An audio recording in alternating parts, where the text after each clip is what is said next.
The age-old question in the gig economy with food delivery or rideshare, cherry picking or accepting everything or mostly everything, which is more profitable, which makes you more money, which is better for you in 2023? Let's talk about it. Mr. Bet on You back at you with another video with the RideShare Guy. Now, you can ask this question to many different thousands, tens of thousands, hundreds of thousands of different gig economy drivers. You're going to get many different answers based on market, based on perspective, maybe even based on how long they've been in the gig economy or how they like to work. I have been a cherry picker and somebody that has also tried to keep my acceptance rate, especially with Doordash, on a higher level in a diamond zone. I've experienced good and bad with both. I'm gonna share with you some of the things that I've experienced, what I've heard from other people in comments, or the videos that I've seen. We're gonna break this down to where you can make a better informed decision for what's gonna work for you in 2023. But before we get too far, let us know in the comments down below, how long have you been in gig economy, and are you a cherry picker, somebody that's very selective with your orders? You have I don't take anything less than, let's say, $10, or I don't take a ride share, anything less than 20. Or are you somebody that keeps your acceptance high on these gig economy apps, Doordash, Uber Eats specifically, and feels like that's how you make more money because you're staying busy? Let us know in the comments down below how you work the apps right now. So apps like Doordash and Uber will tell you around about an area like what your average driver in your market's going to make. In St. Louis, it's about $25 to $27. And it'll fluctuate week to week. So they'll tell somebody that's brand new, that's about what you're going to make if you sign up with Doordash or Uber Eats or Uber Rideshare. They'll tell you if you work this particular day, your earnings are high, you're going to make this estimated amount. They do that in hopes to tantalize drivers saying, ooh, I like 25, 27 an hour. I was making significantly less at my W-2 or whatever, right? So they use it as kind of a benchmark. But I also believe drivers that accept most trips, accept most food deliveries, are gonna make that about that amount of money. I think the apps are gonna average you out to be about there. Now, you might have some hours where you're less than that, some where you're a little bit more, but at the end of the week, that's gonna be probably your marketplace, and the app's gonna set the tone for you. If you're somebody that decides to accept most rides, most food deliveries, you're gonna be probably within that benchmark. Look it up right now in your market. What are the apps telling you that you're probably going to be making or should be making at least? And if you take everything, probably going to be around that wage there, that hourly benchmark, right? And for some markets, it could be good. Maybe it meets your goal. Maybe it doesn't, right? Now, if you cherry pick, there will be times where you'll also make that or more or less. It's going to be dependent, obviously, what kind of orders are out there, what your saturation levels, what time of the day, all that good stuff. Now, the first benefit and the first pro I'm going to give to the cherry pickers versus drivers that accept everything or mostly everything, you're going to be able to keep your profits higher because your mileage and your controllable cost is going to be significantly lower in my experience and in most. So I'll give you a quick example.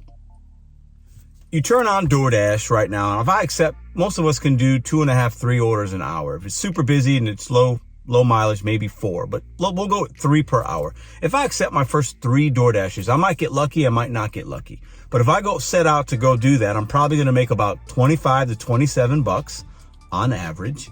But my mileage, I won't have control over that if I'm taking everything. It might send me 8 miles on the first one, 7 miles on the other one, 6 miles on the other one. So I just did 21 miles and made, let's call it 25 bucks, which would be normal for my market of St. Louis, Missouri. Okay. If I cherry picked, I could be a little more selective, do maybe 2 orders that are 12 bucks a pop. We'll call it $24, $25, but I'm probably going to drive a lot less miles. I'm probably going to drive 6, 7, 8 miles. We'll call it 10 on the high end. But if I drive 10 versus 20, that's half the mileage. So my profits are up. I just saved my car 10 miles. I saved my fuel 10 miles, made the same money. Now, I say that because I believe, based on what I've experienced, what I've seen, cherry pickers, if you're working the same apps in the same market, and people that accept mostly everything or everything are going to make the same gross income. Let me repeat that. I think cherry pickers in the same market and people that accept everything or mostly everything will make the same or very close to the same. The difference will be the mileage and the output of energy that they're doing in the amount of orders. And when you're doing more orders as somebody that accepts everything versus a cherry picker, you're setting yourself up for more possible unfavorable outcomes at drop-offs, at pickups, more issues, more wait times, obviously more mileage in most cases, more scenarios for a customer to say, hey, I didn't get my food, or a customer to not be ready, more elevators, more escalators, more walking. So at the end of the day, you're going to profit more as a cherry picker in most markets, but the money's going to be the same when it all averages out, in my opinion, and from what I've seen from many other drivers. Now, because everything is very market dependent, that might not be true where you are. Maybe you're somewhere where you're in a huge city, you're on an e-bike, and you're moseying around. You can cherry pick and, make great money.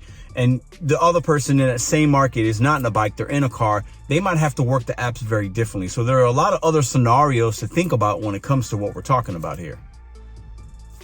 But at the end of the day, the only number that should matter should be, after your gross, you take all your expenditures, what am I taking home?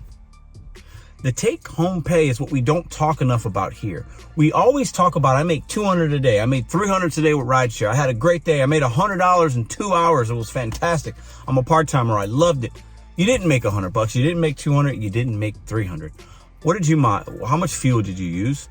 What are you putting away for taxes, savings, car depreciation, all those other little costs? That is a true number. So I believe cherry pickers would be more profitable if you're in a good market, but the growth would be very, very, very similar. Now, if you're somebody that's not in a booming market, you might see a lot of benefits of taking most orders, especially with Doordash. If you're in a diamond zone, keeping your acceptance rate high, giving you some type of priority with the programs that Doordash has implemented. Uber does something very similar. Instacart, they have the cart levels that they prioritize. So if you're in a slower market and you don't see a lot, or you're in an oversaturated market, you might see benefits of actually accepting more, and you might feel like you're making good gross income. But be very careful with how much mileage you're doing, all those other tangible things, because that, at the end of the day, that $100 could really go down. If you're just keeping busy, it doesn't mean you're necessarily making money. Think about this. I would liken it to restaurants. You might have a McDonald's on one block, and then, a mile away, another McDonald's, right? One of them is super busy. Every day you walk in there, the line's long, super busy. You walk in like, man, these guys got to be making crazy money. They're busy. Look at all these customers in here. That is like a driver that takes everything, or mostly everything. Now, you would assume, hey, look at all those trips he did. He did 30 DoorDashes in one day, and he worked 10 hours. Look at the money he made. Wow, it's crazy. Could be good, but think about the other McDonald's. You walk in, they're not as busy, right? But they got customers in there. They have a good steady flow of consumers. But maybe that place is managing their costs a little more effectively. Their labor cost is a little bit better. Their rent's a little bit cheaper. Their utilities are less than the other busy store. Their food cost is better. They're not ordering as much product to get to service those customers. So at the end of the day, just because you're busy, this McDonald's, doesn't mean that this one that's a little slower isn't making more money. It's a lot of other costs, and as drivers, as 1099s, we are responsible for figuring that out. Now, for me, in my St. Louis market, I like to keep my acceptance rate above 50 with DoorDash. With Uber, I don't do as much. It doesn't matter to me. But if I went out today and accepted every single order, or if I decided to cherry pick, my gross is going to be very similar, within probably $5 to $10. But my profits as a cherry picker are probably going to be significantly higher. And I'm going to feel a little bit better because I'm not out there running crazy for those amount of hours that I decided to go out. That's how I look at cherry picking versus taking everything. I think you're going to get a lot of other opinions based on market, based on a lot of other factors, but look at the profits. That's my message in this video. Look at what you're actually making afterwards. Try it in your market. Accept more orders than you like, as long as they're $1.50 a mile. Try it. Maybe you see some kind of significant change. Maybe when it's slower and you're making some kind of dollars and cents, at the end of the week, maybe you make an extra $50, $70. But what did you have to spend to get to that money? And were there any other issues you had to incur by accepting more? And then also do cherry picking. If you're somebody that accepts a lot, try cherry picking a little bit. It's up to us to try different things that are going to work in our marketplace, because cherry picking and accepting mostly every order, Two very different ways of working apps, but it doesn't mean they both can't be successful, but just watch your profitability. If you like these kind of videos, check out this one here. If you have thought about signing up for Doordash, check the description for those links. If you want the course to maximize your earnings, we also have that in the description box. And I'll see you guys on the next video.